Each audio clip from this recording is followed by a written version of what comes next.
Halo, salam Van Muara Panmuara TV. Berjumpa lagi dengan saya. Kita akan mengobrolkan mengenai sepak bola, khususnya Piala Dunia.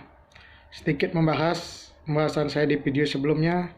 Ekuador membuktikan kualitasnya unggul atas Qatar 2-0, dan itu dibuktikan dengan Qatar tanpa satu shot on goal pun di laga kemarin ya. Sekarang saya akan masuk ke laga nanti malam. Ada 3 pertandingan. Ada Inggris versus Iran, ada Belanda versus Senegal, dan Wales versus Amerika. Pertama saya akan bahas mengenai Inggris versus Iran ya.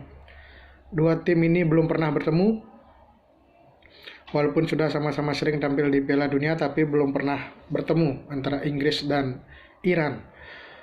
Kita ketahui Inggris ada badai cedera, banyak yang cedera pemainnya. Ada Chilwell, ada Reece James di Chelsea tidak bisa tampil, dan yang mengejutkan Ivan Toney yang tampil bagus cetak 10 gol bersama Brentford tidak dipanggil. Sedangkan jika lihat secara pertandingan terkini Inggris itu 5 pertandingan tanpa menang, 3 kali seri, 2 kali kalah. Itu yang menyebabkan Inggris harus terdegradasi di Nation League. Sedangkan Iran dari 5 pertandingan itu Iran menang 3 kali, kalah 1 kali, dan seri 1 kali. Kekalahan terakhir Iran itu kalah dari Aljazair. Secara performa terkini memang Iran lebih unggul atas Inggris ya, tapi Inggris secara kualitas permainan itu lebih bagus daripada Iran. Makanya saya melihat partai ini akan ketat ya, tidak mudah juga untuk Inggris mengalahkan Iran. Mengingat kita ketahui yang jadi sering pembicaraan media adalah bagaimana faktor cuaca di Qatar. Saya lihat pemain-pemain Iran akan lebih mudah beradaptasi dibandingkan pemain-pemain Inggris dengan faktor cuaca ini. Makanya saya lihat saya lebih mengunggulkan Inggris akan menang atas Iran, tapi juga dengan tidak mudah. Mungkin hanya dengan selisih 1 gol. Kita ketahui Iran juga ada beberapa pemain ya, ada Taremi di Porto, ada Azmoun di Leverkusen yang bisa menopang permainan Iran. Dan jangan lupakan juga Iran memimpin di grup kualifikasi pada saat lolos ke Piala Dunia. Makanya ini laga akan seru, tapi lebih condong Inggris akan memenangkan pertandingan. Tapi tidak dengan mudah ya, saya yakin ini laganya akan ketat. Lalu kita masuk ke partai selanjutnya, itu ada Belanda versus Senegal.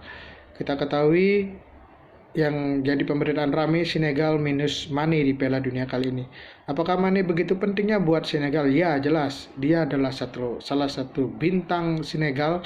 Terlepas juga ada Mendy di posisi kiper, ada Koulibaly di belakang, yang keduanya bermain di Chelsea. Tapi Mane jelas pemain andalan untuk Senegal. Sekarang itu tidak tampil ya, melawan Belanda. Belanda ini diasuh oleh Louis van Gaal, 15 pertandingan tanpa kalah, 11 kali menang, 4 kali seri.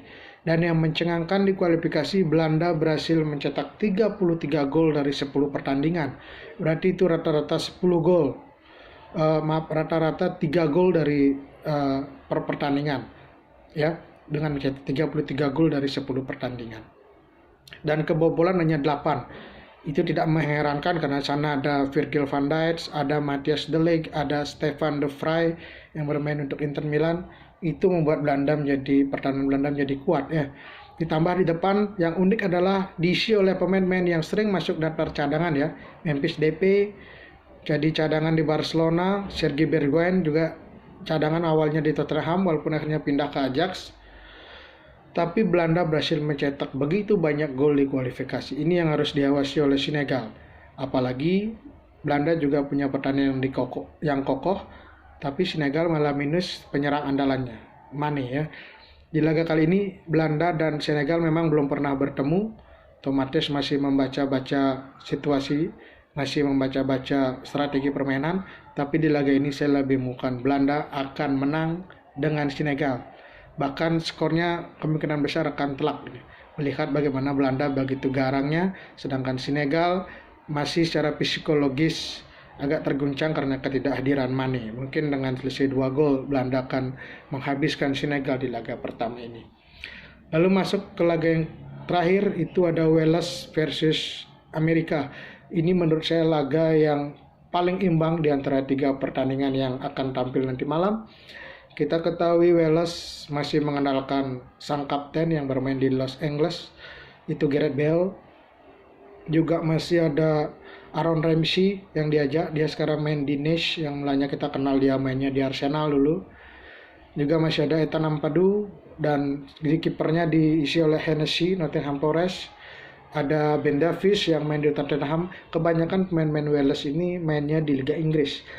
Sedangkan Amerika masih mengandalkan Christian Pulisic Chelsea, ada Reina yang main di Dortmund, ada Weston McKennie yang main di Juventus, ada Sergio Hodes ya. Saya kira Amerika banyak diisi oleh pemain-pemain yang bermain di Liga Eropa. Makanya secara kualitas permainan, Wales dan Amerika menurut saya berimbang. Kedua tim sudah pernah bertemu 2 kali, yang terbaru di tahun 2020 ya, itu berakhir seri 0-0. Makanya saya lihat untuk laga ini, saya yakin ini akan jadi laga yang ketat, dan kemungkinan seri itu besar, ada potensi seri, bahkan seri dengan skor kecil ya. Karena melihat, kalau saya lihat beberapa kali nonton Wales, gaya mainnya masih seperti gaya permainan Inggris yang mengandalkan long ball. Jarang ada 1-2 sentuhan layaknya permainan sepak bola modern ya. Begitu juga Amerika, masih banyak mengandalkan bola-bola panjang. Makanya kemungkinan terjadi minim gol di laga ini besar sekali terjadi. Dan jika kita lihat dari dua pertemuan itu, yang pertama yang terbaru tahun 2020 seri, dan pernah juga lama di tahun 96 itu untuk kemenangan untuk kemenangan Amerika atas Wales, saya lebih condong melihat partai ini akan berakhir imbang lagi. Memang partai ini jangan sampai kedua tim kehilangan poin ya, karena dua tim ini adalah calon posisi runner up. Itu saja mungkin yang dapat saya sampaikan. Jangan lupa subscribe Vanmo Harapan Mama TV. Salam olahraga.